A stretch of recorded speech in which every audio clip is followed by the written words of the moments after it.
I informed the Speaker and asked clearance about the instructions ng Pangulo. At ang sabi niya, wala tayong magagawa.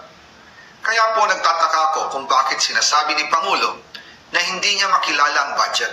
Samantalang lahat na binawas at dinagdag sa mga ahensya ng gobyerno ay humihingi ng approval sa kanya si Sec. Mina Pangandaman. Bago namin ginawa o tinapos ni Senator Chis Escudero during the BICAM. Sinabi pa ni Sec. Mina, everything is cleared with the President. Basta importante, pasok ang pondo na request ng Pangulo. The following day, sinabi ni Sec. Mina, approve na si Presidente BBM sa lahat na binawasan na ahensya. Masaya na ang Pangulo dahil naipasok ang gusto niyang 100 billion insertion. Wala pong perang napunta sa akin. Lahat po ng insertion napunta sa ating Pangulo at Speaker Martin Romualdez. Ako lang at ang aking mga tao, sila Paul Estrada, Mark Tiksay, at ang aking mga security ay nag-deliver papunta sa bahay nila Pangulong Bongbong Marcos at Speaker Martin Romualdez sa North Forbes Park, South Forbes Park, hanggang sa Malacanang. Yung mga deliveries po ay merong record ang aking mga tao.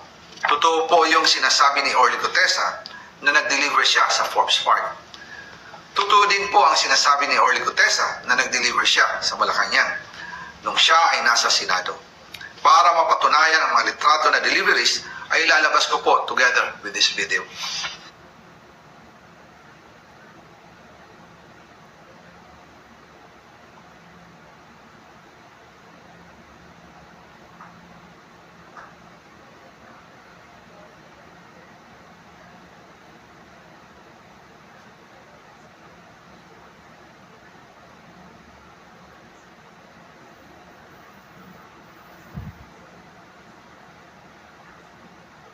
After po ng approval ng budget sa General Appropriations Act of 2025, nagtanong po ako sa DPWH kung magkano ang kailangan na ibigay sa Office of the President o ang SOP na bigayan.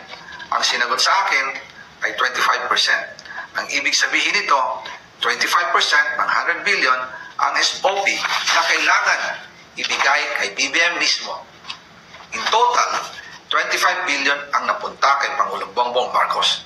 Kaya ngayon ay hinahamon ko si Ombudsman Remulla kung seryoso talaga siya sa mga sinasabi niya sa kanyang press release na idadamay niya pati si Martin Romualdez kung magbibigay ako ng ebidensya. Patunayan niya ngayon ang pronouncement niya. Imbestigahan niya ang fraternity bribe at ang kanyang kaibigan